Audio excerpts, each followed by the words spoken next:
حمدا طيبا كثيرا مباركا فيه. أشهد أن لا إله إلا الله وحده، وأشهد أن محمدا عبده ورسوله صلى الله عليه وسلم لا نبي بعده. اللهم فصل وسلم على نبينا وحبيبنا وشفيعنا مولانا محمد بن عبد الله صلى الله عليه وسلم. أيها الحاضرون، أوصيكم ونفسي بتقوى الله فقد فاز المتقون. فقال الله تعالى في القرآن العظيم: أعوذ بالله من الشيطان الرجيم: يا أيها الذين آمنوا اتقوا الله حق تقاته ولا تموتن إلا وأنتم مسلمون. صدق الله العظيم. Kaum muslimin jemaah Jumat yang dimuliakan Allah, alhamdulillah, selalu kita bersyukur dengan nikmat Allah, nikmat yang tidak ada bisa menciptakan kecuali hanya Allah, nikmat yang tidak ada bisa mendatangkan kecuali hanya Allah. Nikmat yang Allah berikan kepada kita adalah nikmat yang gratis, tidak berbayar. Semua Dia berikan karena rahman dan rahim, karena cinta, karena sayang. Tidak taat pun kita Dia berikan nikmat, taat kita Dia berikan nikmat, lalai kita ibadah Dia berikan nikmat, rajin kita ibadah Dia berikan nikmat, rajin ke masjid tidak pernah ke masjid Dia berikan nikmat, benar kita dalam beragama, salah dalam beragama Dia berikan nikmat. Dan setiap karunia Dia berikan kepada kita bagi Allah tiada harganya. Kalaulah berharga bagi Allah setiap nikmat, maka orang-orang kafir, orang-orang yang ingkar, ahli maksiat, tak akan pernah Allah berikan nikmat, karena mereka selalu ingkar, tidak patuh, tidak mau mengikut. Tapi bagi Allah, hamba menyikapi nikmat dengan baik atau tidak, dengan pantas atau tidak, bagi Allah tidak pernah ada masalah. Tidak mengurangi kebesarannya, tidak mengurangi keagungannya, tidak mengurangi kekayaannya. Tetapi la in syakartum la azidannakum wa la in kafartum inna 'adzabi lasyadid. Ketika kita bersyukur Allah tambahkan nikmat, dan ketika kita kufur Allah Subhanahu wa taala cabut nikmat-nikmat dari kita. Maka tidak ada pilihan lain bagi seorang hamba, bagi seorang muslim yang taat, bagi seorang muslim yang mengatakan amantu billah, aku beriman kepada Allah, amantu bil yaumil akhir, aku beriman dengan hari akhir, kecuali pilihannya bersyukur kepada nikmat-nikmat Allah. Alhamdulillah. Salawat teriring salam kepada Rasul yang mulia, Rasul yang cinta kepada umat, Rasul yang sepanjang hidupnya memikirkan kita, Rasul yang hidupnya adalah demi umat yang tercinta sampai akhir zaman. Dan di akhirat Dia pula yang pertama memberikan pertolongan. Di saat setiap orang dia susah, ketakutan, setiap orang tak peduli dengan yang lain, setiap orang sibuk menyelamatkan diri masing-masing. Tapi awwal syafi' musyaffi' Rasul adalah orang yang paling pertama menolong kita, sehingga umat ini yang susah menjadi tidak susah. Bahkan yang berpotensi masuk neraka bisa tak jadi masuk neraka, atau yang masuk neraka bisa diringankan karena syafaat Nabi Muhammad sallallahu alaihi wasallam. Fa'akthiru minas salati 'alal habib. Maka perbanyaklah salawat kepada Nabi Muhammad sallallahu alaihi wasallam. Kaum muslimin yang dirahmati Allah, mari hidup ini kita lalui dengan takwa. Mari jadikan apapun dalam hidup ini patokannya takwa. Kita akan berdagang, maka pertama yang menjadi patokan kita adalah yang saya lakukan ini sesuai dengan aturan Allah atau tidak. Saya akan masuk dunia politik, yang saya buat ini sesuai dengan aturan Allah atau tidak. Saya akan masuk dunia pekerjaan, apakah swasta, negeri, apapun bentuknya. Yang pertama yang kita takar, ini sesuai dengan aturan Allah atau tidak.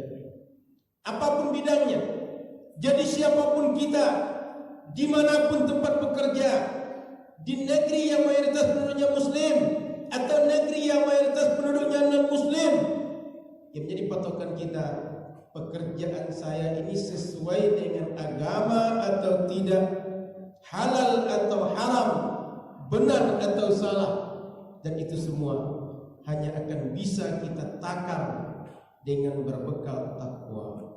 Maka mari bertakwa, karena takwa itu rasa dalam diri, mempunyai rasa takut kepada Allah.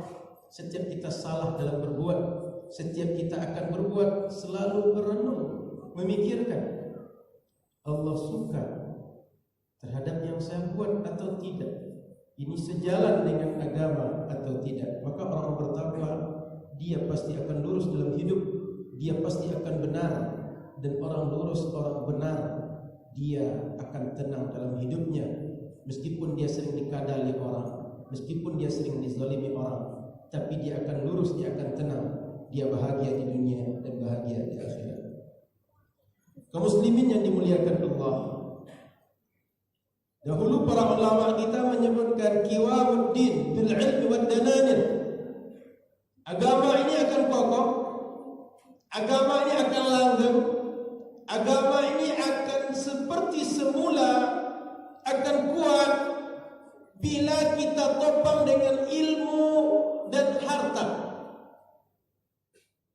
Maka mesti setiap muslim ini mempelajari ilmu agama dan mempelajari semua ilmu yang menjadi bekal dalam hidup. Karena dengan ilmu dia menjadi tahu apa yang dia tidak tahu. Dengan ilmu dia menjadi orang arif. Pepatah mengatakan al-insan a'da'u bima jahilu. Tabiat manusia memusuhi apa saja yang dia tidak tahu. Maka kita kadang-kadang diberikan saran, diberikan usulan, diberikan arahan, dia baik, tapi kita tidak tahu. Akal kita belum sampai, wawasan kita belum sampai, kita menolak, resisten. Kenapa? Tidak tahu. Sudah tabiat. Orang berilmu dan tidak berilmu sama. Orang beragama dan tidak beragama sama. Maka Nabi Muhammad sallallahu alaihi wasallam mengatakan, "Innama bu'ithtu mu'allima." Aku diutus oleh Allah sebagai seorang muallim, orang yang mengajar. Kalau Rasul mengajar, maka sahabat yang belajar, maka umat yang belajar. Berarti seakan Rasul mengatakan, aku ini diutus Allah untuk menjadi guru bagi kalian, mengajarkan ilmu bagi kalian. Maka tugas kalian adalah menuntut ilmu, belajar. Maka kemudian Nabi katakan, talabul ilmi fariidah ala kulli muslim. Menuntut ilmu wajib bagi seorang muslim, bagi seorang muslimah, bagi siapapun yang mengaku Tuhannya Allah, mestilah dia menuntut ilmu. Maka banyak sekali hadis-hadis Nabi yang mengajarkan, yang memotivasi, yang mengajak, yang memberikan gambaran kelebihan orang-orang berilmu dan orang-orang yang mau menuntut ilmu. Tapi perlu kita ingat, bila kita ingin berhasil dalam menuntut ilmu, para ulama menyebutkan minimal ada 4 syarat. Harus ada 4. Kalau tidak, tak akan berhasil. Apa yang 4? 1, aqlun rajjah. Otaknya layak untuk diberi ilmu. Tidak mesti IQ tinggi, tapi otaknya bukan bebal betul. Bukan orang di bawah standar, bukan idiot. Normal, diajak berpikir bisa. Apalagi yang cerdas, yang IQ tinggi. Kalau masih punya akal, punya otak seperti itu, bisa diberi ilmu. Sebodoh-bodoh orang kalau dia bersabar, bisa diberi ilmu. Tapi kalau memang akalnya tak memungkinkan, di bawah standar, memang sulit untuk di-upgrade. Syarat yang kedua, Syekhul Fattah, mesti belajar dengan seorang guru. Sehingga para ulama dulu mengatakan, khudul ilma an sudurir rijal min afwahir rijal. Ambillah ilmu dari dada para ulama, dari fa innahum yahfazuna ahsana ma yasma'un. Karena para ulama ketika mereka belajar, mereka akan menghafal setiap kalimat yang diajarkan gurunya. Tapi dia pilih-pilih. Tidak setiap yang terlontar dia hafal. Dan tidak setiap yang dia hafal dia sampaikan. Tapi dia ukur, dia takar. Karena al-ulama al-rabbani alladhi yu'allimuna an-nas min sighar al-ilmi ila kibar al-ilmi. Kata sahabat Ibnu Abbas, seorang ulama rabbani, seorang ulama yang dia merasakan kehebatan Allah, kebesaran Allah dan mengikut bagaimana cara Allah. Dia ketika mengajar para penuntut ilmu bertahap, mulai dari ilmu yang pokok, ilmu yang dasar, ilmu yang paling penting, baru naik tingkat kepada cabang-cabang ilmu, ilmu yang sudah sifatnya perluasan dari hal yang penting, yang pokok, yang primer dalam beragama. Begitu ciri para ulama, para guru yang akan kita ambil ilmu darinya.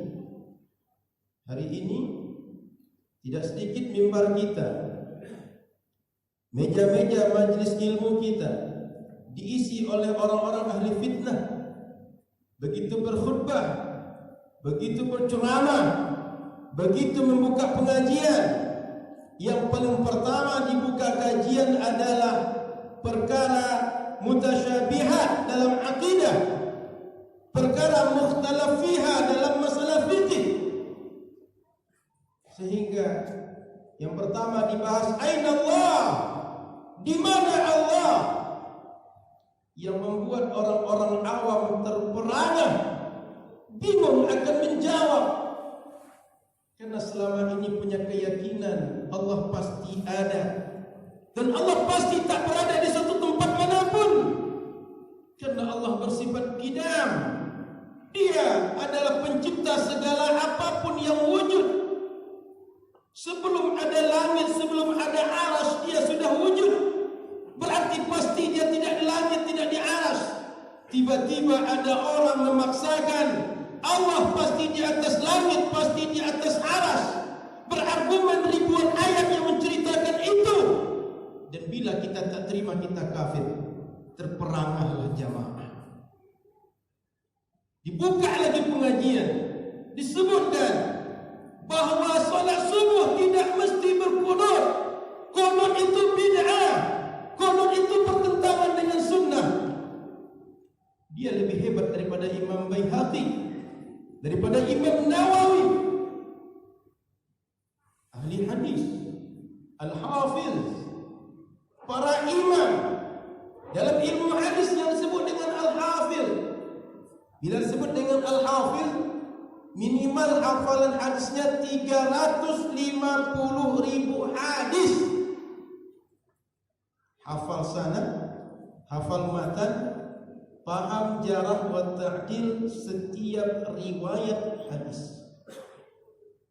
Orang seperti itu seakan dikatakan mengamalkan qunut dengan pengamalan bid'ah. Datang lagi pengajian yang lain, Allah punya tangan, Allah punya betis, diceritakan berbagai macam bentuk. Terperangah jamaah. Kemana ayat yang selama ini kami kaji, lam yalid wa lam yulad wa lam yakul lahu kufuwan ahad, laisa kamitslihi syai'un. Allah kata, Allah berfirman, Dia tidak mirip, tidak serupa, tidak sama dengan apapun. Tapi dikatakan Allah punya betis. Lalu ketika orang awam mulai memahami Allah punya betis, dia mulai berfikir, lebih besar mana betis saya dengan betis Allah? Seperti apa betis Allah? Dikunci orang awam. Betisnya tak seperti yang dipahami oleh makhluk. Makhluk tak akan paham kecuali yang ada pada tataran makhluk. Dia bicara betis, yang punya betis makhluk, maka makhluk tak akan bisa paham di luar makhluk. Tapi dikunci tidak seperti makhluk, lalu apa? Tambah bingung jemaah. Maka kaum muslimin yang dirahmati Allah Subhanahu wa taala, sejak dahulu para ulama kita mengajarkan, ajarkanlah ilmu dari yang paling pokok, yang paling penting, yang akan mereka amalkan sehari-hari mereka. Mereka perlu bertanya kepada kita, ustaz, imam, syekh, buya, guru, bagaimana cara kami berwudu? Tolong ajarkan kami. Ajarkan dia cara berwudu. Jangan masukkan mereka ke ranah-ranah perdebatan. Kalau memang alim, berbicaralah dengan orang alim. Kalau memang merasa berilmu, hadapi orang berilmu. Jangan jadikan orang awam sebagai mangsa untuk memperbanyak masa dengan berbagai klaim, berbagai tuduhan, sehingga nanti disampaikan pada orang awam, kita mesti ikut Al-Quran dan Sunnah. Jangan ikut para ulama, jangan ikut si fulan, karena patokan hidup kita adalah Al-Quran dan Sunnah. Ajakan itu benar, enggak salah, tapi maksudnya salah. Motivasi di balik itu salah. Ingin mengatakan bahwa ulama yang kalian ikut selama ini tak mengikut Al-Quran dan Sunnah. Kemana waktu yang digunakan 45 tahun oleh Imam An-Nawawi yang tak pernah tidur sejak dia belajar, kecuali hanya ketika tertidur saja dalam duduknya membaca ilmu. Imam Nawawi tak pernah berbaring di atas tipan untuk tidur. Dia duduk baca buku, begitu mata mengantuk tak tertahankan dia tertidur, bangun langsung baca buku. Nanti dia lanjutkan duduk, dia tertidur, begitulah tidurnya selalu. Tak pernah tidur di atas ranjang, di atas dipan, apalagi dengan kasur empuk, dengan busa yang tebal. 12 mata pelajaran setiap hari dia ulang demi berkhidmah memahamkan Al-Quran dan Sunnah untuk umat yang malang ini. 12 mata pelajaran setiap hari, tak tidur beliau demi kita, bahkan tak menikah. Sehingga termasuk deretan ulama, al-ulama al-uzla, man atharul ilma ala zawal, ulama yang membujang sepanjang hidupnya karena memprioritaskan ilmu dibanding menikah. Karena bagi dia berinvestasi dalam dunia ilmu lebih luas manfaat dan jariahnya dibanding sekedar menikah yang merupakan keuntungan pribadi, sementara ilmu manfaatnya luas untuk umat. Kemana orang-orang seperti itu? Banyak para ulama yang hari-harinya, yang waktunya semuanya dihabiskan untuk menuntut ilmu, mengkaji Al-Quran, mengkaji Sunnah.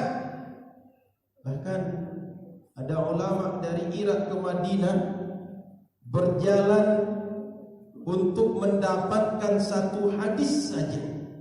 Tak ada pesawat di zaman itu. Jangan bayangkan Irak Madinah itu seperti Pekanbaru dengan Pandau. Jangan bayangkan Padang Pekanbaru hari ini. Tapi dia sebuah perjalanan yang ditempuh 1 bulan untuk berangkat, 1 bulan untuk pulang, hanya untuk memastikan kevalidan satu hadis. Lalu mereka dituduh mereka tak mengamalkan Al-Quran dan Sunnah. Orang yang belajar 4 tahun di Madinah disebut dia ahli sunnah, yang lain tidak ahli sunnah. Hebat betul. Maka kaum muslimin rahmati Allah Subhanahu wa taala, ada lagi jargon yang dipakai, kita mesti mengikut faham para sahabat. Sahabat paling paham agama dibanding yang lain. Para jamaah perlu sadar, imam mazhab yang 4, Imam Malik bin Anas, gurunya adalah fuqaha sab'ah bil Madinah. 7 fuqaha sahabat terkenal di Madinah, itulah guru-guru beliau. Imam Syafi'i gurunya Imam Malik, dan murid-murid sahabat Ibnu Abbas yang ada di Makkah. Imam Abu Hanifah gurunya Hamad bin Abi Salamah. Hamad belajar kepada Ibrahim An-Nakhai. Ibrahim An-Nakhai belajar pada Alqamah bin Qais An-Nakhai. Beliau belajar kepada Imam Ibnu Mas'ud, belajar kepada Ali bin Abi Thalib, yang keduanya sahabat Rasulullah yang sangat hebat. Imam Ahmad bin Hanbal belajar kepada Imam Syafi'i, belajar kepada Imam Sufyan bin Uyainah, para ulama hadis yang mereka murid sahabat Ibnu Abbas. Mereka lebih dahulu mengamalkan perkataan sahabat, pemahaman sahabat dibanding orang yang hidup di abad ke-15 ini.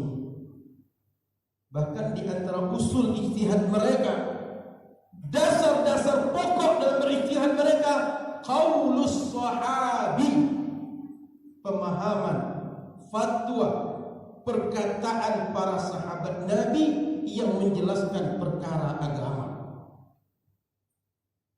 Mereka merujuk perkataan sahabat, belajar kepada sahabat. Artinya secara lisan mereka ambil ilmu langsung, secara konsep mereka ambil ilmu sahabat. Lalu kenapa orang sekarang lebih merasa memahami ilmu sahabat, lebih mengambil ilmu sahabat dibanding ulama yang hidup di masa silam yang kita kenal dengan salafus saleh? Maka hati-hati dengan jargon. Kita mesti ambil pemahaman sahabat, kita mesti kembali pada Al-Quran dan Sunnah. Itu bohong semua. Itu hanya alat marketing akan mengatakan kalian semua sesat selama ini. Yang benar yang kami bawa, kalian mesti ikut kami, karena kebenaran mutlak milik kami, surga milik kami. Kalau kalian ingin masuk surga, mesti ikut kami. Itulah pola beragama yang ditanamkan hari ini. Maka di masjid-masjid kita heboh, berbeda pendapat. Yang selama ini tak pernah heboh jadi heboh, sehingga setiap musyawarah hati berjauhan. Secara sosial kita bertengkar, secara ibadah kita tidak berenakan. Maka kaum muslimin mesti balik kita ke manhaj berilmu yang benar. Bertanyalah kepada ulama, karena Al-Quran dan Sunnah tak akan berarti apa-apa bagi kita kalau tak ada ilmunya dan ulama yang paham. Tugas kita fas'alu ahla dzikri, amalkanlah kata Al-Quran. Bertanyalah kepada ahli zikir in kuntum la ta'lamun, kalau kalian tak tahu. Jangan merasa tahu. Syarat yang ketiga, agar kita benar dalam menuntut ilmu adalah kutubus sihah. Mesti merujuk kepada kitab-kitab yang valid, kitab-kitab yang benar, kitab-kitab yang memang diperuntukkan untuk belajar, bukan kitab-kitab propaganda, bukan kitab-kitab yang digunakan untuk mengelabui masyarakat. Karena banyak isi kitab provokatif, manipulatif, menipu masyarakat, mengadu masyarakat, sehingga setiap yang kita buat selama ini seakan salah, seakan kita mengikut nenek moyang, bukan mengikut agama. Padahal yang kita buat selama ini amaliyah, memang kita wariskan dari para guru, para tuan guru, pada orang tua kita dahulu. Tapi mereka mengambil dari ulama, mengambil dari Nabi sallallahu alaihi wasallam. Sehingga ketika kita mengadakan tahlilan, mereka sebut kita meniru nenek moyang. Bukan. Kita sedang meniru sahabat-sahabat Rasul yang mengadu kepada Rasul, ummi matat, ibuku wafat Rasul, wa ana ghaibun anha, saya tak ada di rumah. Afa atasaddaqu anha, bolehkah Rasul, saya punya uang, saya bersedekah untuk dia. Saya punya harta, bersedekah, lalu pahala sedekahnya untuk ibu saya. Qala na'am, kata Rasul, iya, boleh, silahkan, buatlah oleh engkau. Tahlilan itu adalah bentuk anak sayang kepada orang tua, saudara sayang kepada saudara. Sehingga begitu orang meninggal, dia tak punya bekal apa-apa kecuali amal saleh. Maka ketika dia butuh pertolongan, datanglah amal saleh dari bacaan Al-Quran, dari bacaan tahlil, dari sedekah, dari pahala kurban, dan berbagai pahala amal saleh yang dibuat oleh saudaranya yang hidup, dihadiahkan untuk orang yang sudah wafat. Tak ada ulama yang mengatakan itu bid'ah, apalagi itu syirik. 4 mazhab mengatakan boleh membacakan Al-Quran untuk orang yang sudah meninggal. Yang parahnya, apabila kita mengadakan tahlil, bid'ah, syirik, tak bermanfaat untuk mayit. Tapi bila disebutkan jangan menangisi mayit, nanti mayit diazab karena tangisan keluarganya, ini dua hal yang setara. Yang menangis orang hidup tapi yang diazab orang mati. Yang mengaji orang hidup tapi pahalanya tak sampai pada orang mati. Apa logika yang dipakai? Nalar apa yang dipakai? Sama orang hidup beramal untuk orang mati, tapi giliran azab sampai kepada orang mati, giliran pahala kenapa tak sampai? Apa kita ingin orang ini sengsara semua? Sempit semua. Maunya yang susah saja, maunya orang masuk neraka saja. Gilirannya masuk pahala, yang mendapat rahmat, yang bisa mengantarkan ke surga, kenapa tak diperbolehkan? Maka kaum muslimin dirahmati Allah, kita kadang direcoki pemikiran-pemikiran logika cacat, tapi kita karena jarang belajar atau kurang bertanya, atau masjid-masjid kita sibuk dengan ceramah, tapi kurang dalam mengatur sistematika ilmu.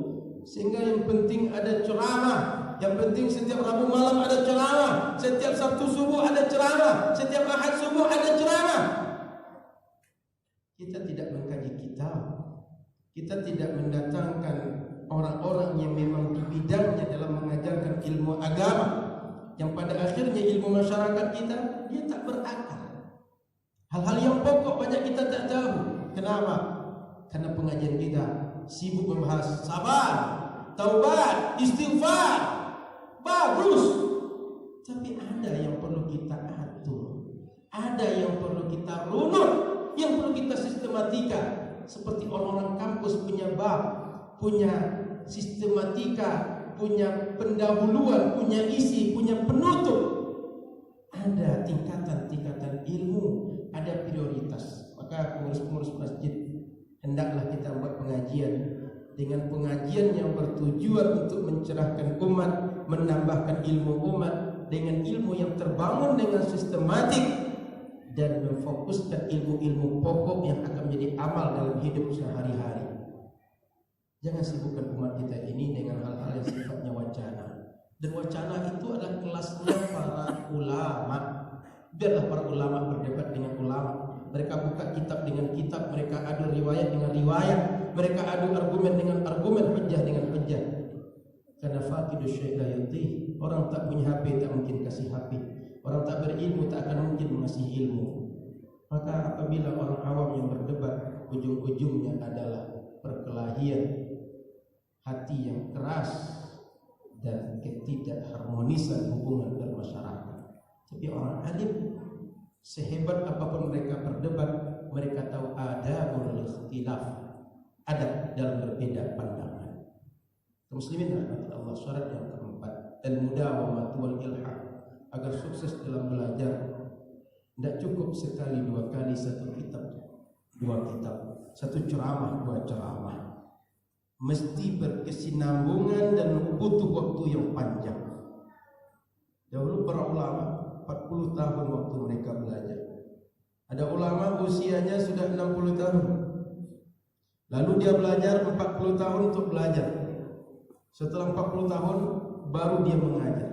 Usia 100 baru mengajar. Begitu para ulama.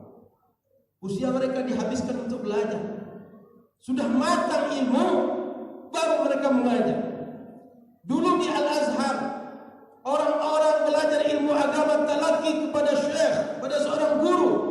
Ketika mereka dianggap sudah selesai belajar, sudah dianggap patut untuk mengajar lagi, mereka diuji dengan 12 mata pelajaran dengan lisan dan tulisan.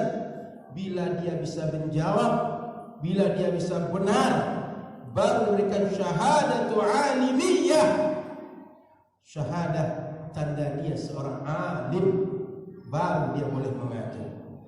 Hari ini tak sedikit kita hadir sekali dua kali atau bertobat sebulan dua bulan. Begitu balik dari pengajian, sampai di rumah menyebut orang tua yang selama ini pakai tasbih bid'ah.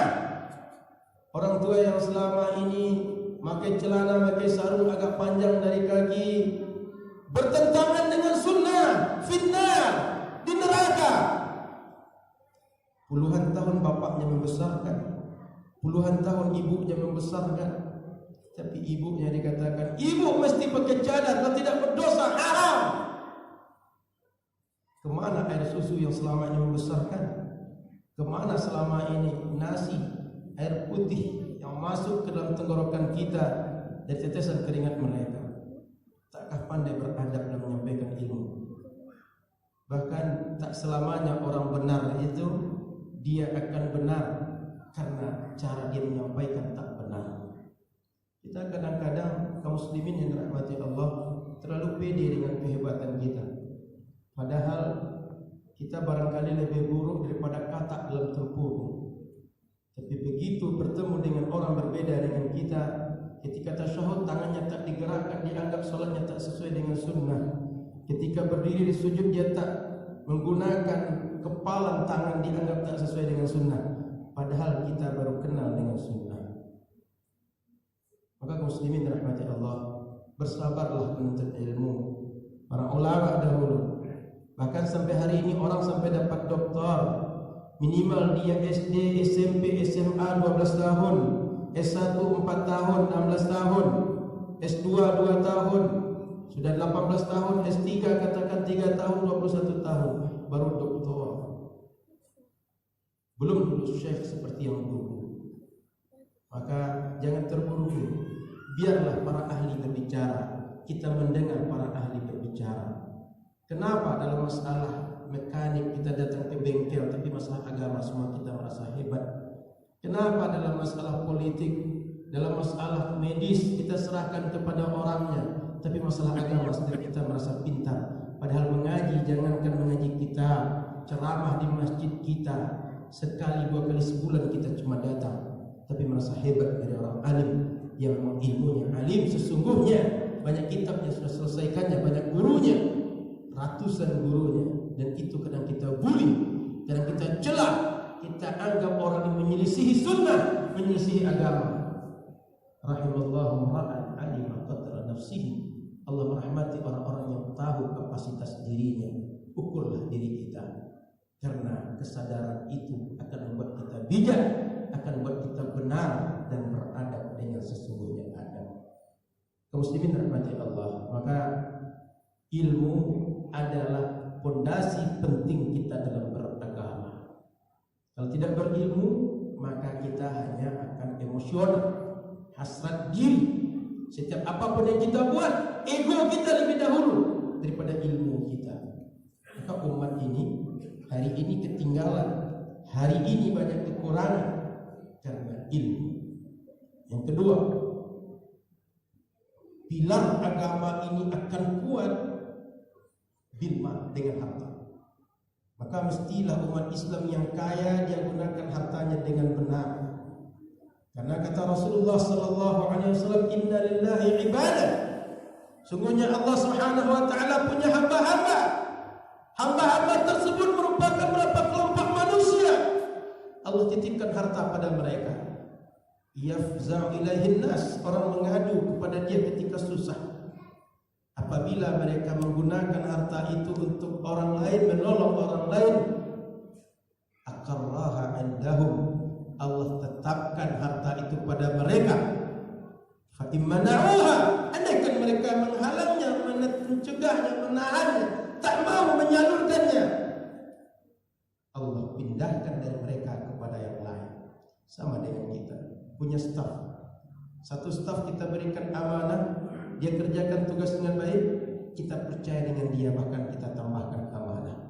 Tapi ketika kita berikan amanah dia tak kerjakan dengan baik, jangankan ditambah amanah, yang ada saja kita cabut dari dia. Begitu juga Allah, harta kita sebagian untuk diri kita, sebagian untuk kita bagi dengan yang lain, tapi kita tak pandai membagi. Allah memandang kita tak amanah, maka dicabut, sehingga harta yang dulu berlebih sekarang tak lagi berlebih, bahkan susah dalam hidup. Maka kaum muslimin, hari ini pandemi dan kita tak tahu sampai kapan.